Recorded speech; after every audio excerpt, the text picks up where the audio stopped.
Bonjour, bienvenue à vos 2 minutes juridiques avec le cabinet d'avocats Landau Associés par VK. Dans quelques minutes, notre grand dossier sera la mémoire de l'esclavage, mais tout de suite, les brèves de la semaine.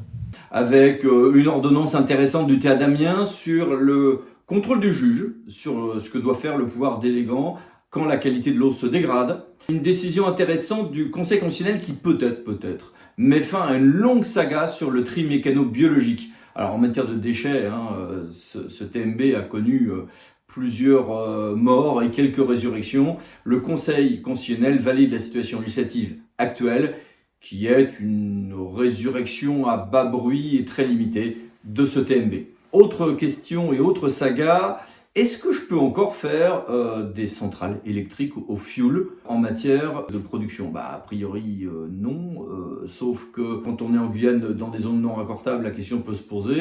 Et il y avait déjà eu lieu en référé à toute une série de décisions du TA de la Guyane, puis du Conseil d'État. Nouveau rebond, mais au fond cette fois-ci, avec une décision du TA de la Guyane du 28 avril 2022 qui, de nouveau, censure ce projet, mais cette fois-ci sur des questions de site. Autre question environnementale, est-ce que la charte d'un PNR est à prendre en compte au stade donc d'une demande, d'une instruction, d'une demande d'autorisation d'installation classée pour la protection de l'environnement ?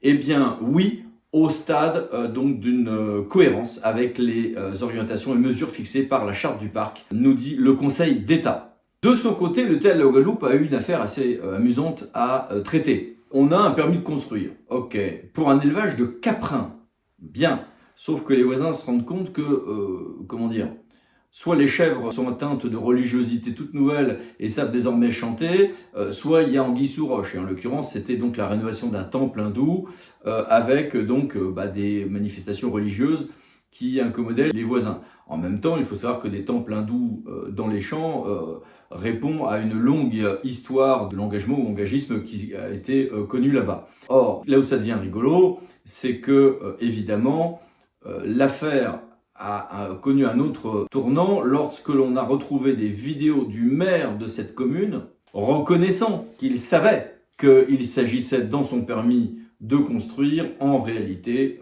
d'un temple hindou.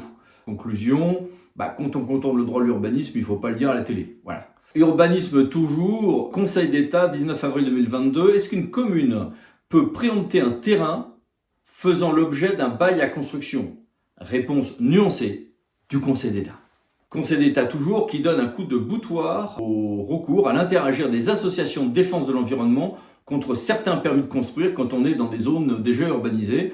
Alors là, cet arrêt du 12 avril 2022 va faire beaucoup parler de lui parce que ça va considérablement restreindre la capacité à agir de ces associations. Texte au JO, donc un décret du 22 avril 2022 sur les voies vertes. Dans certains cas, dans le cas des pouvoirs de décision de pouvoir de police de la circulation, on va pouvoir avoir, avec un maximum de 30 km/h, des circulations de véhicules à moteur sur les voies vertes. C'est très discuté.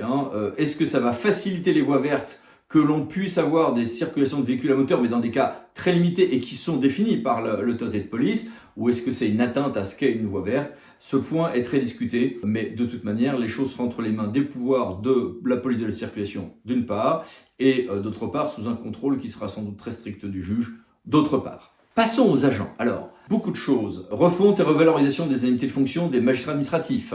Modernisation et évolution des modalités de publicité des emplois dans la fonction publique sur l'espace numérique de la fonction publique. Aussi en matière de FPE, parution d'un décret relatif à la protection sociale complémentaire. On avait eu ceux sur la FPT et la FPH très récemment. Autre texte en FPT comme en FPE sur la procédure de reclassement d'agents considérés comme reconnus comme inaptes.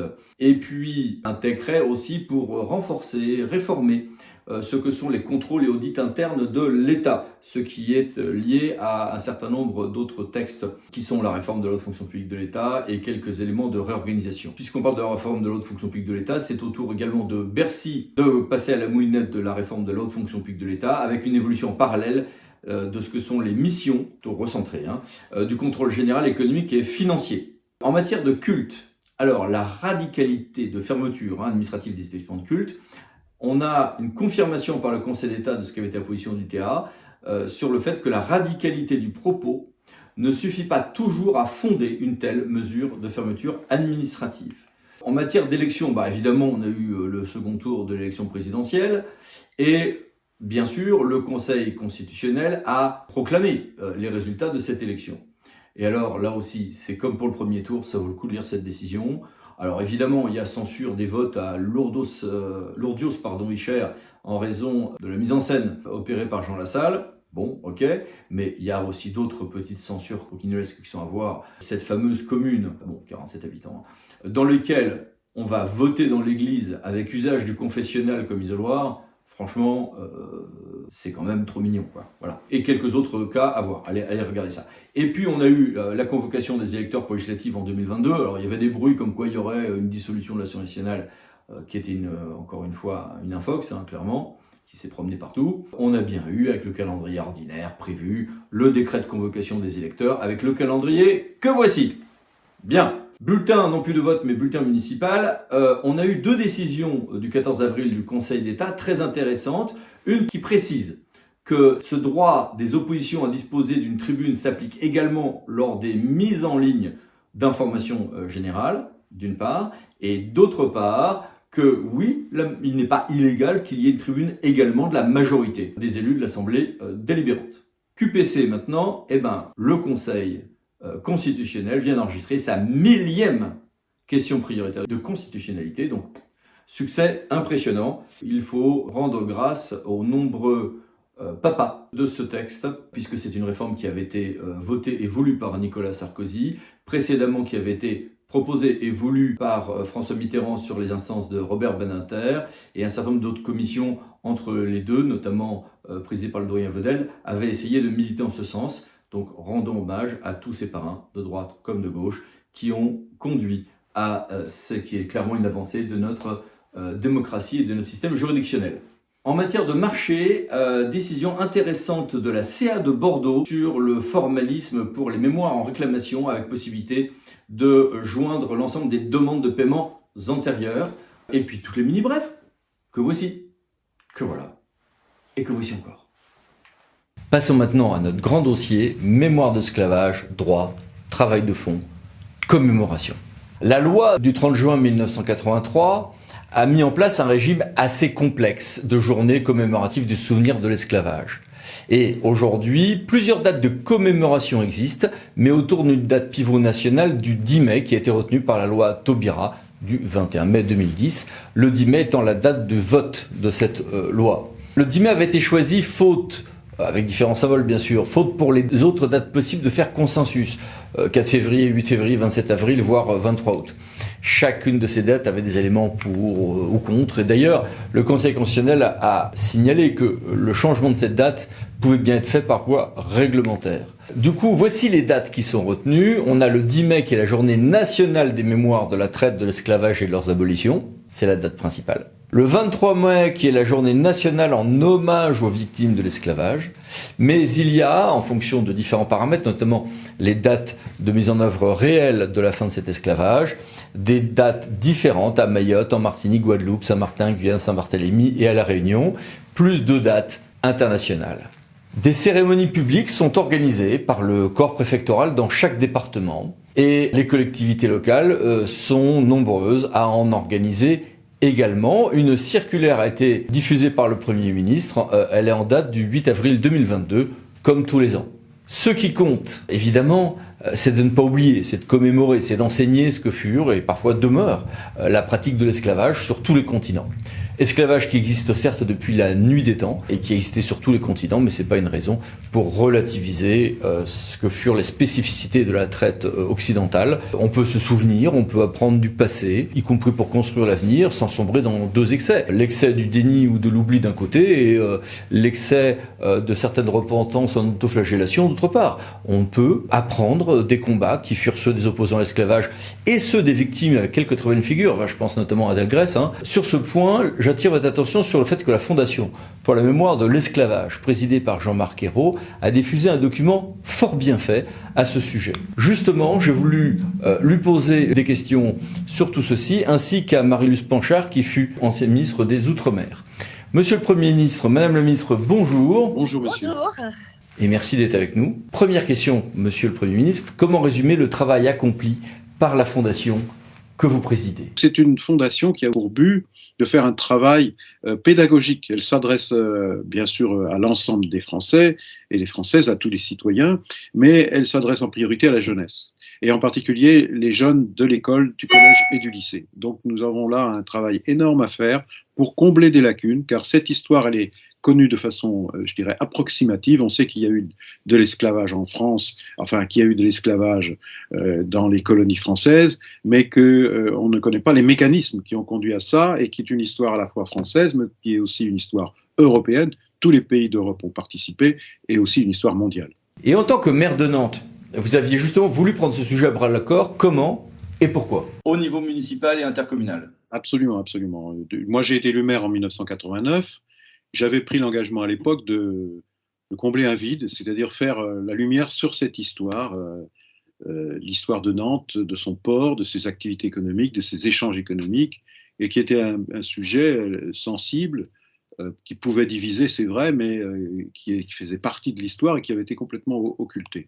Donc le travail a été fait, qui a commencé par une très grande exposition au Château des Ducs de Bretagne, qui est devenu depuis le musée de l'histoire de Nantes. Et cette exposition qui a expliqué au grand public l'histoire de la traite, de l'esclavage, de la colonisation et de l'enrichissement économique de toute une région, le public a été surpris de découvrir tout ça et a été passionné, intéressé. Et depuis, nous avons fait un chemin considérable pour la connaissance de cette histoire, qui encore une fois n'est pas une histoire que nantaise, qui n'est pas une histoire que française, mais qui est l'histoire de toute l'Europe. C'est la première étape de la colonisation. Il y a eu la colonisation ensuite après l'abolition de l'esclavage en 1848, mais il y a eu d'abord une première colonisation au XVIe, XVIIe, XVIIIe jusqu'au XIXe, et qui a été basée sur l'esclavage, et qui était la même chose en Angleterre, la même chose en Espagne, la même chose au Portugal, qui a d'ailleurs été le premier à commencer, la même chose au Danemark, enfin dans tous les pays d'Europe. Donc c'est une histoire qui est la nôtre, et que nous devons absolument connaître, non pas dans un souci de repentance, de mea culpa, mais parce que c'est notre histoire. Et cette histoire, avec ses contradictions, ses luttes aussi pour l'émancipation, pour le refus de l'esclavage, parce qu'il y a eu bien sûr les partisans de la traite et de l'esclavage, mais il y a eu aussi tous ceux qui ont lutté contre. D'abord les esclaves eux-mêmes, mais aussi des esprits éclairés, inspirés par les philosophies, inspirés par la religion, et qui disaient non à la mise en esclavage d'autres êtres humains. Donc c'est cette histoire qu'il faut expliquer, connaître et mieux comprendre. Et quel conseil donner aux acteurs locaux à ce propos?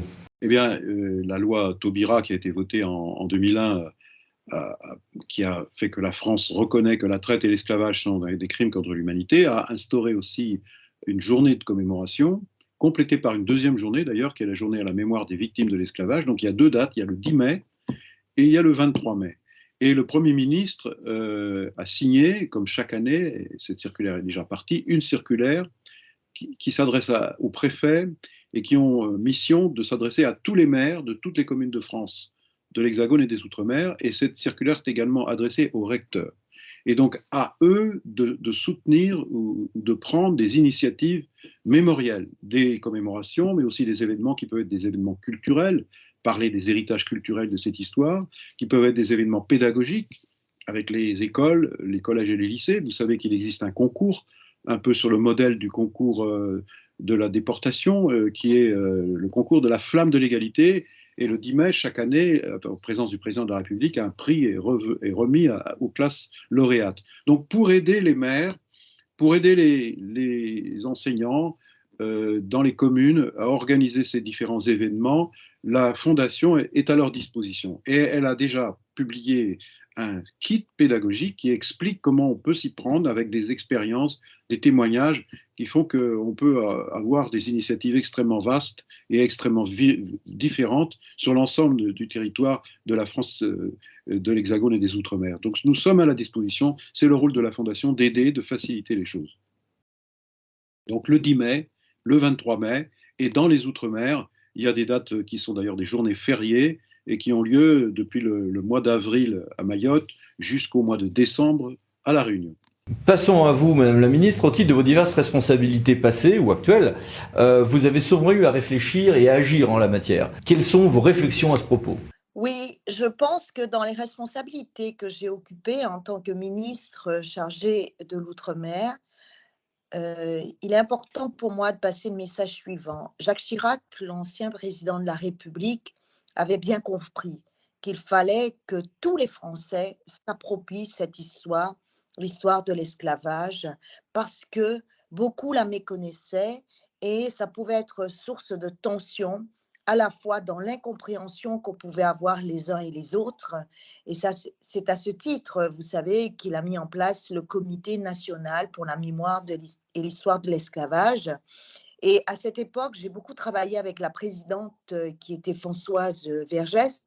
Et ce que nous avons voulu faire, je crois qu'aujourd'hui, ça nous donne raison, c'est qu'il fallait, notamment au travers de l'éducation, dans les manuels scolaires, il fallait vraiment parler de cette histoire. Parce que lorsqu'on ne connaît pas son histoire, eh ben, on peut faire des erreurs et on peut se retrouver à vivre une situation comme celle qui a été l'esclavage et qui malheureusement a marqué beaucoup nos territoires, beaucoup la Guadeloupe, les Antilles, la Réunion. Donc, j'ai le sentiment qu'aujourd'hui, que tout cet effort qu'on a porté, notamment dans le cadre de l'année des Outre-mer, pour donner une visibilité, je crois qu'il faut pouvoir le relancer. Et je me félicite que le maire de Nantes, Jean-Marc Ayrault, qui a beaucoup suivi ces questions et qui a été quelqu'un qui a lui aussi compris le sens de l'histoire en réalisant ce beau musée dans sa ville. Je pense qu'il faut continuer, parce que lorsqu'on voit la montée de l'extrême droite, on se dit qu'on n'a pas le droit de ne pas parler de cette histoire. Et quel conseil donner aux acteurs locaux à ce propos et que commémorer à quelle date? Sur la question des dates, vous savez que j'ai beaucoup travaillé là-dessus parce que j'étais conseillère à l'Élysée lorsque la date du 28 avril avait été posée par Monsieur Romana et qui voulait qu'on puisse inscrire cette date. Et c'est vrai que la commémoration nationale avait été fixée au 10 mai, puisque c'était la date de l'Assemblée nationale, celle portée par Madame Taubira, qui avait fait voter la loi reconnaissant l'esclavage comme un crime contre l'humanité. Et donc, nous avions retenu cette date nationale du 10. Et c'est vrai que l'histoire n'est pas la même quand vous regardez la Réunion, vous regardez ce qui s'est passé en Guadeloupe, même en Martinique, entre les deux îles sœurs. Et donc, il avait été dit dans un décret que la date du 10 mai restait une date nationale et que chaque territoire pouvait commémorer. Donc, chacun porte cette date. Et c'est, je pense, important parce que les territoires ne se reconnaissent pas, ils n'ont pas la même histoire. Donc, je pense qu'il faut poursuivre ces commémorations et c'est ce que nous faisions. Nous avons donné beaucoup de fastes aux commémorations. Lorsque j'étais ministre de l'Outre-mer, le président Hollande avait poursuivi pendant 1 ou 2 années, avec notamment le président du Sénat, dans cette belle cérémonie qui a lieu dans les jardins du Luxembourg. Et puis avec le temps, ça s'est un peu perdu.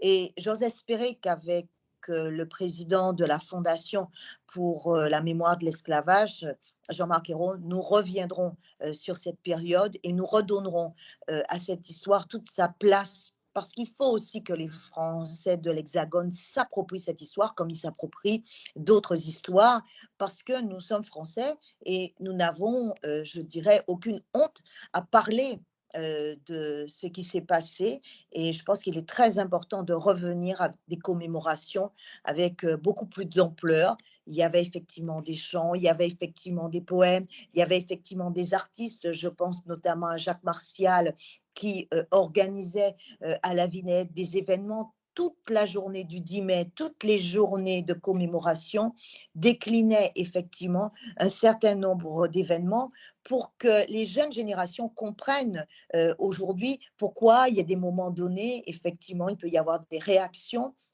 non pas pour juger de l'histoire, mais pour mieux la comprendre et comprendre ce qui se joue lorsqu'effectivement il y a des conflits, par exemple des conflits sociaux en Guadeloupe ou en Martinique. Bien, merci beaucoup. Au revoir. Merci à vous pour votre invitation. Et merci à vous. À bientôt pour une nouvelle vidéo, les 10 minutes juridiques parlant d'associés pour VK. Pensez à vous abonner. Merci, au revoir.